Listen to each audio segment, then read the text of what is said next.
That time check was brought to you by New Joy Quincenas Pack. 2 times sa dami ang nahuhugasan kesa paste, kaya abot quincenas. Koy Herbal Capsule. Koy Herbal Capsule. Inom ni anak matag adlaw aron muligo na imong resistensya ug immune system. May micronutrients gikan sa vitamins and mineral nga gikinahanglan sa tong lawas. Kay kakuha nga niini mo resulta sa lain-laing balatian. Ang vitamin D, vitamin K, calcium, magnesium ug phosphorus mulig-on sa kabukugan. Ninga ng tanan sa Koy Herbal Capsule, kasaligan nga food supplement. Ang koy na lang akong gihimo maintenance, okay raman. Nabalik man sa normal ang akong blood pressure o sugar. Koy Herbal Capsule, aprobado sa FDA. Tag 250 lang, no approved therapeutic claims. That time check was brought to you by ACS Manufacturing Corporation, ISO certified world-class quality. ACS. Ubo, Plemix. Hubak, Plemix. Plema, igawas na. Plemix Forte Lagundi Capsule and Syrup. Ginama gikan sa natural nga lagundi. Plemix. Basta lagundi, Plemix. Vitex Negudo L is the generic name of Plemix Forte. If symptoms persist, consult your doctor. Ubo, Plemix. Hubak, Plemix. Plema, igawas na. Plemix Forte Lagundi Capsule and Syrup. Ginama gikan sa natural nga lagundi. Plemix. Basta lagundi, Plemix. Vitex Negudo L is the generic name of Plemix Forte. If symptoms persist, consult your doctor. Pagbasa sa ikasyam na kabanata ng aklat ni Juan, pinagaling ni Jesus ang isang bulag, talata 1 hanggang 41. Sa paglalakad ni Jesus, nakita niya ang isang lalaking ipinanganak na bulag. Tinanong siya ng kanyang mga alagad, "Guro, sino po ang nagkasala at ipinanganak na bulag ang lalaking ito? Siya ba o ang kanyang mga magulang?" Sumagot si Jesus, "Ipinanganak siyang bulag hindi dahil sa nagkasala siya o ang kanyang mga magulang, kundi upang mahayag ang kapangyarihan ng Diyos sa pamamagitan niya. Kailangan gawin natin ang mga ipinapagawa na nagsugo sa akin habang maaga pa. Malapit na ang gabi at wala nang makakagawa pagsapit niyon. Habang ako'y nasa sanlibutan, ako ang ilaw ng sanlibutan." Pagkasabi nito, dumura si Jesus sa lupa at gumawa ng putik. Pagkatapos ipinahid niya ito sa mata ng bulag. Sinabi ni Jesus sa bulag, "Pumunta ka sa deposito ng tubig sa silo at maghilamos ka roon." Ang kahulugan ng salitang silo ay sinugo. Ganon nga ang ginawa ng bulag at nang magbalik siya ay nakakakita na. Nagsalita ang mga kapitbahay niya at ang mga nakakita sa kanya nung siya'y namamalimos pa. "Hindi ba yan ang pulubing bulag?" Sumagot ang ilan. "Yan nga," sabi naman ng iba. "Hindi, kamukha lang." Kaya't nagsalita pa ang dating bulag, "Ako nga po yun." "Paano ka nakakita?" tanong nila. Sumagot siya, "Ang lalaking tinatawag na Jesus ay gumawa ng putik at ipinahid John sa aking mga mata. Pagkatapos sinabi niya sa akin, pumunta ka sa silo at maghilamos. Pumunta nga ako doon at naghilamos at nakakita na ako." "Nasaan siya?" tanong nila sa kanya. "Hindi ko alam," sagot niya. Dinala ng mga tao sa mga Pariseo ang dating bulag dahil araw ng pamamahinga ng gumawa sa Jesus ng putik at nang pinagaling niya ang bulag. Tinanong din siya ng mga Pariseo kung paano siya nakakita kaya't sinabi niya sa kanila, "Pinahiran niya ako ng putik sa aking mga mata. Ako'y pinaghilamos at ngayon nakakakita na ako." Ang sabi ng ilang Pariseo, "Hindi maaaring mula sa Diyos ang taong yon sapagkat hindi niya ipinapangili ng araw ng pamamahinga." Ngunit sinabi naman ng iba, "Paano makakagawa ng ganitong mga himala ang isang makasalanan?"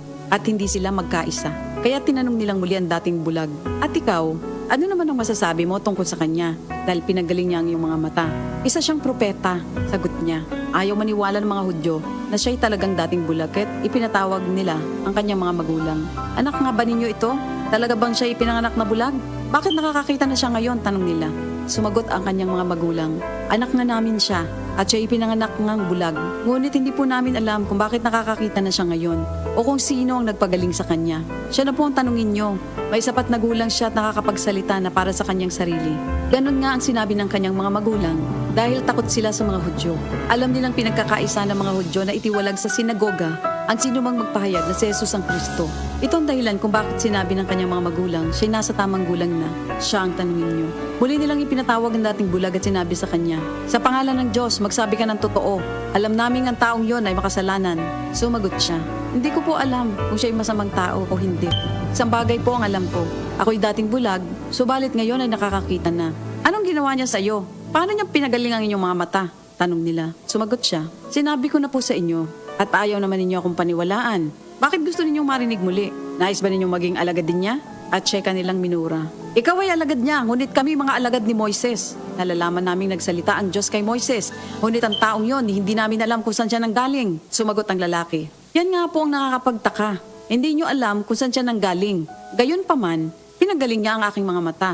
Alam nating hindi pinapakinggan ng Diyos ang mga makasalanan. Ngunit pinapakinggan niya ang mga tunay na sumasamba sa Kanya at sumusunod sa Kanyang kalooban. Noon pa man ay walang makapagpagaling ng mata ng taong ipinanganak na bulag. Wala pong magagawa ang taong yon.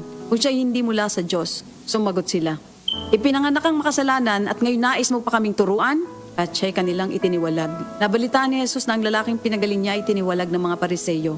Kaya na matagpuan niya ito, ay kanyang tinanong, sumasampalataya ka ba sa anak ng tao? Sumagot ang lalaki, sino po ba siya, Ginoo? Sabihin niyo po sa akin upang ako'y manalig sa kanya. Siya'y nakita mo na. Siya ang kausap mo ngayon, wika ni Jesus. Sumasampalataya po ako, Panginoon, ang sabi ng lalaki. At sinamba niya si Jesus. Sinabi pa ni Jesus, naparito ako sa mundong ito upang humatol at nang sa gayo'y makakita mga bulag at mabulag naman ang mga nakakakita. Narinig ito ng ilang Pariseyong naroon at sila'y kanilang tinanong, ibig mo bang sabihin mga bulag kami? Sumagot si Jesus, kung kayo nga'y bulag, wala sana kayong kasalanan. Ngunit dahil sinasabi niyong nakakakita kayo, ang kasalanan ay nananatili sa inyo. Ito ang salita ng Diyos. Ang takna ato garato sa atong bag-ong construction partner, Century Peak Cement, Cementodo para sa Pilipino. That time check was brought to you by ACS Manufacturing Corporation, ISO certified world-class quality. Oras, gihatod kaninyo sa EXL Magkabuhay. Buhay at makulay ang buhay sa EXL Magkabuhay. New Tide White and Bright, Tide White and Bright, murag bago ang sinina. New Tide White and Bright, Tide White and Bright, murag bago ang sinina. New Tide White and Bright.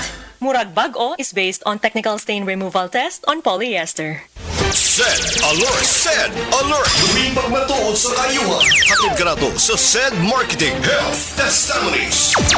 Sa akong pagpanarbaho, di magid maligayan nga ang panakit sa panglawas, sa mga pamaol, sa 12 ka oras sa pagpanarbaho kada adlaw. Makita gid nimo ang alibyo nga pag magamit ka sa seed liniment kay wala magid akong kuan mo gaano gyud pamati kanang sa pagdayong katulog, mao magid akong gamiton kay ang panakit sa lawas, mugaan magid ang lawas. Ako si Jupitero Pinta, taga Diguan sa City. Health Testimonies.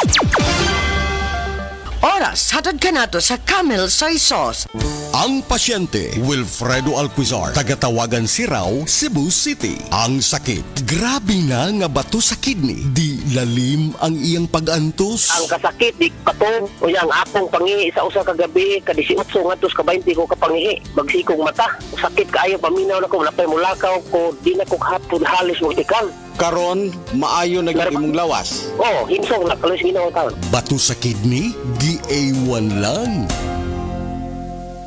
Mga higala, may adlaw ka natong tanan! Kini si Kuya Gulyat ninyong adunay na ilhan nga lamian kaayong tabliya, ang Don Pepe Tabliya. Sa kaubot ng kalami, walay mudili, sa Don Pepe nga tabliya, kini mao'y paborito. Don Pepe. Don Pepe Tablia! Charap ni Bay! Kung makatilaw ka, magpangita ka! Ang high blood pressure posible nga tungod sa stress ug pag-abuso sa lawas atong paminawon ang nakabangan sa Paragis Bila-Bila Coffee. Sukad ko nakagamit sa Paragis Bila-Bila Herbal Coffee. Hindi na ko nakita nagsugod og ka baba ang akong blood pressure. So hangtod karon di ko mapawala sa Paragis Bila-Bila Herbal Coffee kay kini siya maoy nakapababa gid sa akong high blood pressure. Ako di ay si Ed Curasa, station manager sa Radio Bayugan. Sa Paragis Bila-Bila, dili na ka mag-agwanta pa. Ako si Radyoman Buin Alguno. Kining balita hatod kanato sa Paragis Bila-Bila Herbal Capsule na ilhan isip herbal nga kapsula nga makahatag og daghang benepisyo sa kalawasan. Mao kini ang all-in-one na herbal. Makahatag og ayuhan sa ato ang mga sinula sa lawas, makatarong sa nindot nga flow ug limpyuhan nga ato ang dugo nga mudagkayday sa atong ang kasing-kasing. O karon sa atuang balita. Laing kandidato pagkakonsihal sa barangay ang gipusil patay. Kininhitabo niadtong Martes sa barangay Bangbangkag sa Bukay Abra. Niadtong tungura sakay sa motorsiklo si Catalino Turalba Sr. ug kauban ang iyang anak. May mga tao nga sakay usab sa motorsiklo ang nipusil ngadto sa biktima. Kadtong balita hatod kanato sa Paragis Bila-Bila Herbal Capsule alang sa kumplito nga kombinasyon. Gamita lang ang Paragis Bila-Bila plus Herbal Capsule. Paragis Bila-Bila Herbal Capsule na uban sa pagpantabi sa Paragis Bila-Bila Herbal Coffee ug ang pagpaghaplas sa Paragis Bila-Bila Liniment Oil. Gama sa JFNQ Marketing. Sa Paragis Bila-Bila, di na ka mag-agwanta pa. Sa dugang kasiuran, tawag lang sa 0935-641-02613. Mapalit sa Diding's Pharmacy sa Manalili Street, Cebu City. Bestway Pharmacy sa Mandawi City. Healthy Way Pharmacy, GV Butika sa Cebu, Mandawi, Liloan ug Usmeña Boulevard. Mapalit usab sa GY Pharmacy sa 32 Usmeña Building, Usmeña Boulevard, Cebu City. Ako si Radyoman Buin Alguno, Tatak RMN.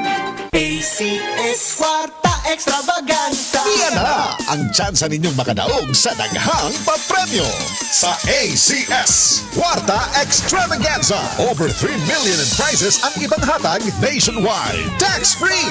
Kada simana, sugod Septembre, doon ay kayong makadaog sa cash ug gift packs gikan sa ACS Manufacturing Corporation ug sa RMN ug IFM stations nationwide.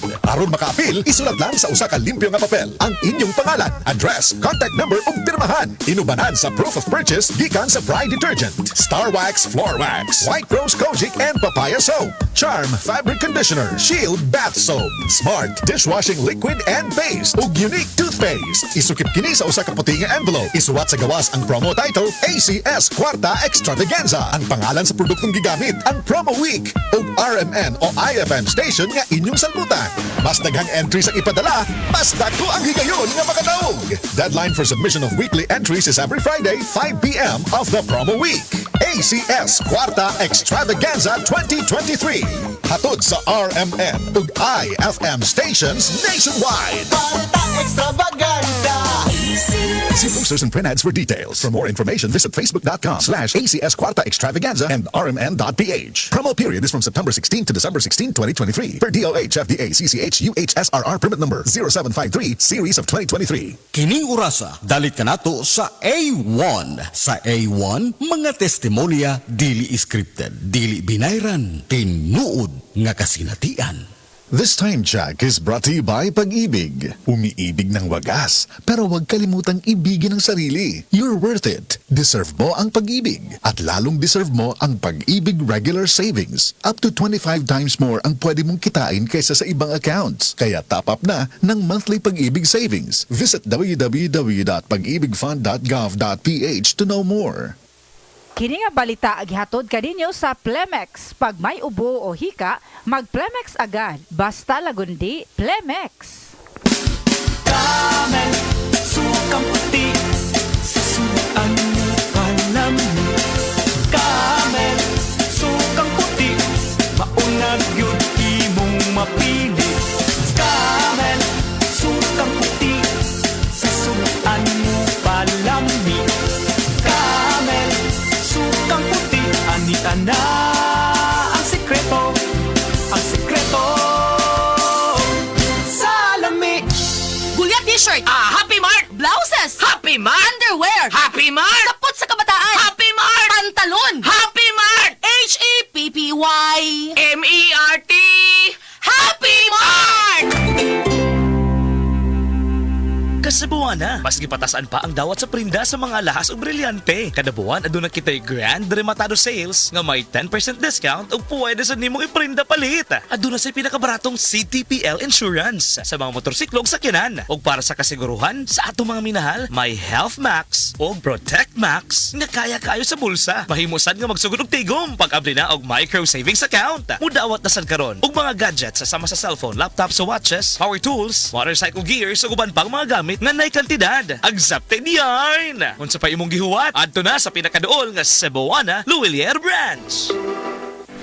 Hi, I'm Dr. Michael Smith, a medical doctor and senior health scientist of Life Extension Foundation USA. I recommend Life Extension Vitamin D3 for everybody. This is the most practical and wise way to protect our health from diseases like cancer, heart disease, diabetes, and a lot of other health conditions.